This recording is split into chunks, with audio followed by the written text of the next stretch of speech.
This is commentary on lesson 76 in the workbook for A Course in Miracles. I'm under no laws but God's. Um, it might be useful to remember in this lesson that once we've made the decision that it's a false identification with the body as a self, that and that we are spirit and that we are this love, then we realize that this truth needs to be shared with others, that they need an example of that in the world, and that we can become that through the interactions of bodies. And our body can become then a communication instrument to communicate this idea that we're not bodies and that we are love. But that it's important to remember that whatever legitimate needs a body has here, as not you, but as your communication instrument, that those needs will be met. Because this lesson here is just really meant to get us to not identify with the body, not to pretend that it doesn't have needs. And as always, if we've joined the Holy Spirit in His purpose of demonstrating that we're not bodies and we are in fact love, then whatever legitimate needs that the body has for shelter, food, clothing, whatever that is, then the Holy Spirit will meet those needs as long as we let Him define them. So, as always, the Course is practical, even when it's teaching something that seems so abstract, like we're not bodies. And the other thing to remember here is that the body is used within our minds as a defense mechanism to hide that the mistake is in the mind, not in the world or in the bodies. Things don't happen there; they happen in the mind. So that's the purpose that the body serves. It's like a separate. It's a symbol of the body's a symbol of the ego, as the ego is a symbol of separation. So, getting clear about what a body is and what its real purpose is now, because we're miracle workers, is really important. Okay, so I'm under no laws but God's. We've observed before how many senseless things have seemed to you to be salvation, and they were all centered around being a body and getting its needs met. Each has imprisoned you with laws as senseless as itself. You are not bound by them. Yet to understand that this is so, you must first realize salvation lies not there.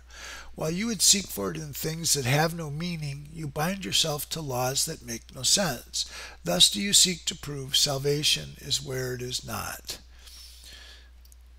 Today we will be glad you cannot prove it, for if you could, you would forever seek salvation where it is not, and never find it. The idea for today tells you once again how simple salvation is. How simple is salvation. Look for where it waits for you, and there it will be found. Look nowhere else, for it is nowhere else. Think of the freedom in the recognition that you're not bound by all the strange and twisted laws you have set up to save you. You really think that you would starve unless you have stacks of green paper strips and piles of metal discs. You really think a small round pellet or some fluid pushed into your veins through a sharpened needle will ward off disease and death. You really think you're alone unless another body is with you. It is insanity that thinks these things. You call them laws and put them under different names in a long catalog of rituals that have no use and serve no purpose. You think you must obey the quote-unquote laws of medicine, of economics, of health, protect the body, and you will be saved. These are not laws but madness. The body is endangered by the mind that hurts itself. The body suffers just in order that the mind will fail to see that it's a victim of itself. The body's suffering is a mask the mind holds up to hide what really suffers. It would not understand that the mind, is its own enemy, that it attacks itself and wants to die. It is from this that your laws would save the body. It is for this you think you're a body. So in other words, this mistake is in our minds, this mistake about who we are. But we cover that with the idea of being a body and be involved in all the functions of the body, all the preoccupations in our minds with a self as a body to hide the real contents of the mind. So that's why it's important to move inward into the mind to see what's going on in there, where we can correct the error. Okay. There are no laws except the laws of God. This needs repeating over and over until you realize it applies to everything you have made in opposition to God's will. Your magic has no meaning. What is meant to save does not exist. Only what it is meant to hide will save you. So, saying that this whole concern with the body and salvation lies in getting its needs met, it doesn't exist. It's not there. And it's hiding this, what it's meant to hide is this mind that will be its decision to see ourselves differently as love. That's what will save us. The laws of God can never be replaced. We will devote today to rejoicing that this is so. It is no longer a truth that we would hide. We realize instead it is a truth that keeps us free forever. Magic imprisons, but the laws of God make free. The light has come because there are no laws but His. So magic in the Course is a belief that there's another will other than God's. And as we learned in the lesson before, there is no will but God's. But magic is this seemingly we've made up another self that has another will, and that will's in opposition to God. That's what the Course means by magic.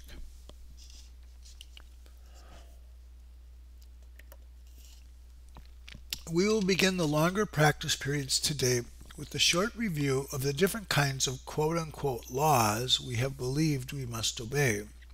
These would include, for example, the quote-unquote laws of nutrition, of immunization, of medication, and of the body's protection in innumerable ways.